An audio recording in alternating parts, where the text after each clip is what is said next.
Assalamualaikum warahmatullahi wabarakatuh. Perkenalkan, nama saya Muhammad Fitra Ramadan, NIM 2114200070, kelas IF 3A, Fakultas Ilmu Komputer, Prodi Teknik Informatika. Di video kali ini, saya akan membawakan materi tentang median. Dalam statistika, istilah median sering dijumpai. Median merupakan salah satu materi dasar matematika yang telah diajarkan sejak sekolah dasar dan merupakan bagian penting dari ilmu statistika. Menghitung median sangat berguna dalam berbagai pengolahan data.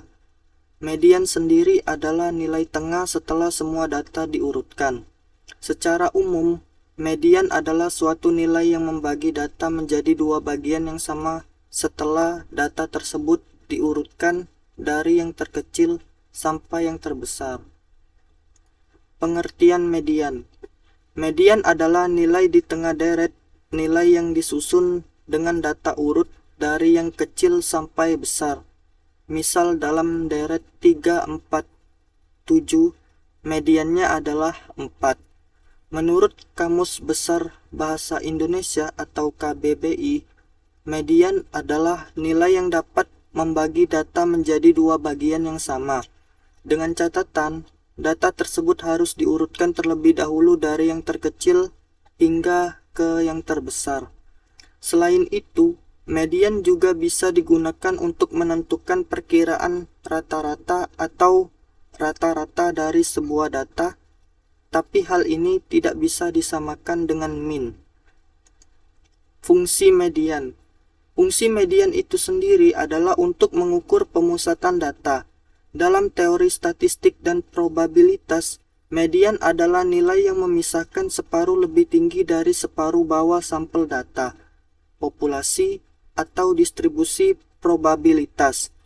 Sesuai dengan artinya yaitu nilai tengah. Setelah semua data diurutkan, maka untuk mencari median data harus diurutkan dari yang terkecil sampai yang terbesar.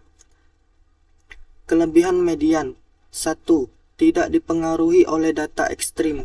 2. Dapat digunakan untuk data kualitatif maupun kuantitatif. 3. Cocok untuk data heterogen. Kekurangan median. 1. Tidak mempertimbangkan semua nilai data. 2. Kurang menggambarkan rata-rata populasi. 3. Peka terhadap penambahan jumlah data. Cara menghitung median.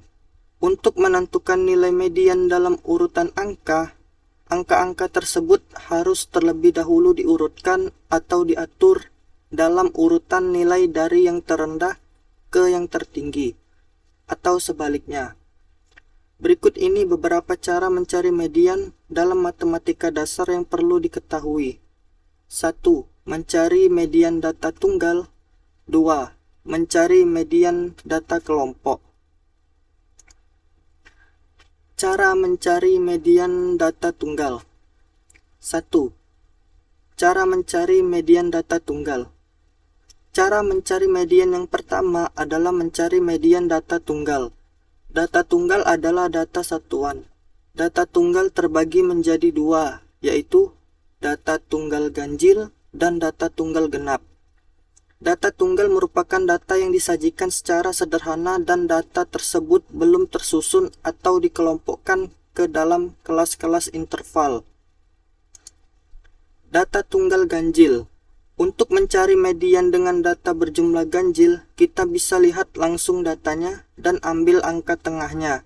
Dengan syarat sudah diurutkan tentunya. Jika ada bilangan ganjil, nilai mediannya merupakan bilangan yang ada di tengah, dengan jumlah bilangan yang sama di bawah dan di atasnya. Berikut ini cara mencari median nilai ganjil. 1. Urutkan kelompok data. Data dari nilai terkecil ke nilai terbesar atau sebaliknya. 2. Tentukan nilai tengahnya. 3. Jumlah data di sisi kiri dan kanan harus sama, sehingga terdapat satu angka tepat di tengahnya yang menjadi median kelompok data. Untuk mencari median data tunggal ganjil menggunakan rumus ME sama dengan X dalam kurung N ditambah 1 dibagi 2. Contoh soal untuk data tunggal ganjil. 5 orang anak menghitung jumlah kelereng yang dimilikinya. Dari hasil perhitungan mereka diketahui jumlah kelereng mereka adalah sebagai berikut. Median dari jumlah kelereng tersebut adalah, karena jumlah datanya adalah ganjil, maka penghitungan median menggunakan rumus median untuk data ganjil. Proses penghitungannya adalah sebagai berikut. ME sama dengan X dalam kurung N ditambah 1 dibagi 2. Karena banyak datanya adalah 5, maka N-nya sama dengan 5 ditambah 1 dibagi 2 sama dengan X dalam kurung 6 dibagi 2 sama dengan X3. Dari rumus matematis di atas diperoleh bahwa mediannya adalah X ketiga atau data yang ketiga. Untuk mengetahui X3, maka data harus diurutkan terlebih dahulu. Hasil pengurutan data adalah sebagai berikut. Dari hasil pengurutan data, dapat kita ketahui mediannya atau X3-nya adalah 5.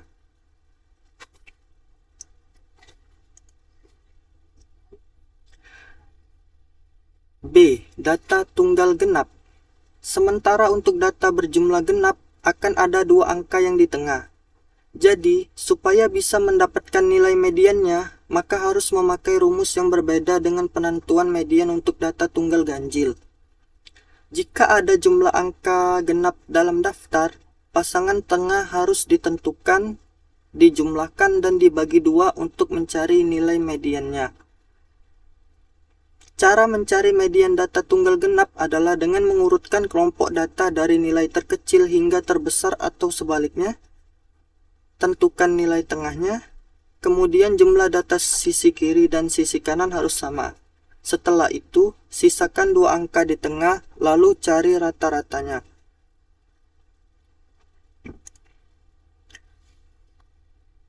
Berikut adalah rumus median untuk jumlah data genap. ME sama dengan setengah dalam kurung X N dibagi 2 ditambah X dalam kurung N dibagi 2 ditambah 1. Di sini tidak kelihatan. Keterangan ME sama dengan median, N sama dengan jumlah data atau banyaknya data, dan X sama dengan data yang ke. Contoh soal data tunggal genap. 10 orang siswa dijadikan sampel dan dihitung tinggi badannya. Hasil pengukuran tinggi badan ke-10 siswa tersebut adalah sebagai berikut. Hitunglah median dari data tinggi badan siswa tersebut. Karena jumlah data genap, maka proses median menggunakan rumus median untuk data genap. Proses penghitungannya adalah sebagai berikut. ME sama dengan setengah dalam kurung X 10 per 2 ditambah X 10 per 2 ditambah 1 sama dengan setengah dalam kurung X5 ditambah X6. Karena di sini jumlah datanya adalah 10, maka rumusnya setengah dalam kurung X dalam kurung 10 dibagi 2 ditambah X dalam kurung 10 dibagi 2 plus 1 sama dengan setengah dalam kurung X kelima ditambah X6.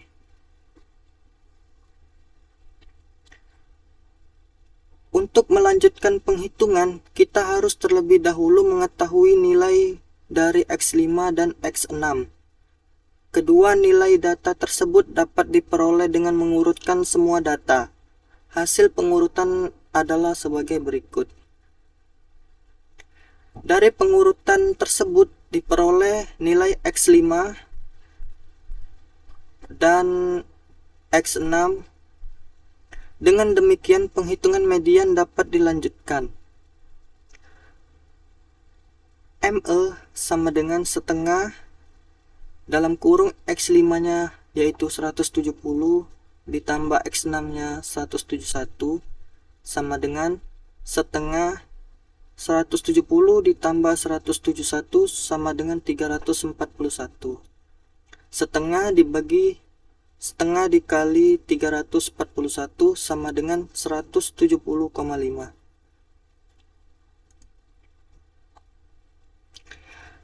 Dua, cara mencari median data kelompok.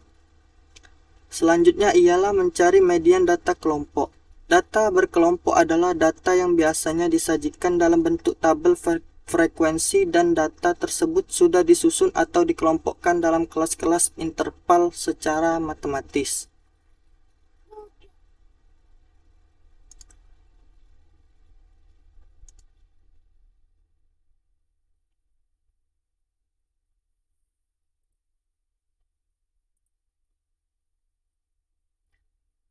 Letak median untuk data berkelompok dapat dicari dengan menggunakan rumus ME sama dengan BME ditambah dalam kurung N per 2 dikurang F KSM dibagi FKM tutup kurung dikali P. Keterangan ME sama dengan nilai median, N sama dengan jumlah data, BME sama dengan nilai batas bawah kelas median, FKSM sama dengan frekuensi kumulatif di bawah kelas median, FKM sama dengan frekuensi kumulatif pada kelas median, dan P sama dengan panjang interval kelas. Untuk mencari nilai median, kita memerlukan tabel distribusi frekuensi kumulatif kurang dari jumlah data N sama dengan 80, sehingga letak kelas median berada di antara data ke-40 dan data ke-41. Letak data ke-40 dan ke-41 ini terletak di kelas interval keempat. Berikut tabel datanya. Kelas interval 8 sampai 13, 14 sampai 19, 20 sampai 15, 26 sampai 31, 32 sampai 37, 38 sampai 43, 44 sampai 49. Frekuensi absolut. Maksud frekuensi absolut di sini dari angka 8 sampai 13 jumlah datanya yaitu adalah 5. Dan begitu pun seterusnya. Untuk mencari frekuensi kumulatif kurang dari yaitu dengan cara frekuensi absolut ditambah frekuensi absolut setelahnya. Contoh 5. Di sini tetap 5 karena 5 ini angka pertama. Terus untuk mencari frekuensi kumulatif kurang darinya yang kedua, kita tambahkan saja 5 ditambah 9 sama dengan 14. 14 ditambah 18 sama dengan 32. 32 ditambah 21 sama dengan 53. Begitupun seterusnya. Karena di sini letak datanya di antara 40 dan 41, maka letak mediannya terletak di sini. Di 53. Kenapa tidak di 32? Karena 32 kurang dari 40 maupun 41. Setelah letak kelas median telah ditentukan, Dari kelas median ini kita bisa mengetahui bahwa N sama dengan 80 atau jumlah datanya sama dengan 80, BME sama dengan 25,5. 25,5 didapat dari 26 dikurang 0,5. FKSM atau frekuensi kumulatif sebelum median. Di sini 32. FKM atau frekuensi kumulatif median sama dengan 53. Ini letak median, ini frekuensi kumulatifnya 53. Dan P atau panjang kelasnya yaitu 6. Dari 8 sampai 13 itu jaraknya 6 atau panjang kelasnya 6. Nilai median dihitung menggunakan persamaan dan diperoleh ME sama dengan batas bawah 25,5 ditambah jumlah banyaknya data 80 dibagi 2 dikurang frekuensi kumulatif sebelum median dibagi frekuensi kumulatif median dikali 6 panjang kelasnya, dan hasilnya sama dengan 26,41. Sekian video tentang median dari saya. Semoga bermanfaat untuk kita semua. Apabila saya ada kata-kata yang salah, saya mohon maaf. Kepada Allah saya mohon ampun. Saya akhiri. Wabillahi taufik wal hidayah. Wassalamualaikum warahmatullahi wabarakatuh.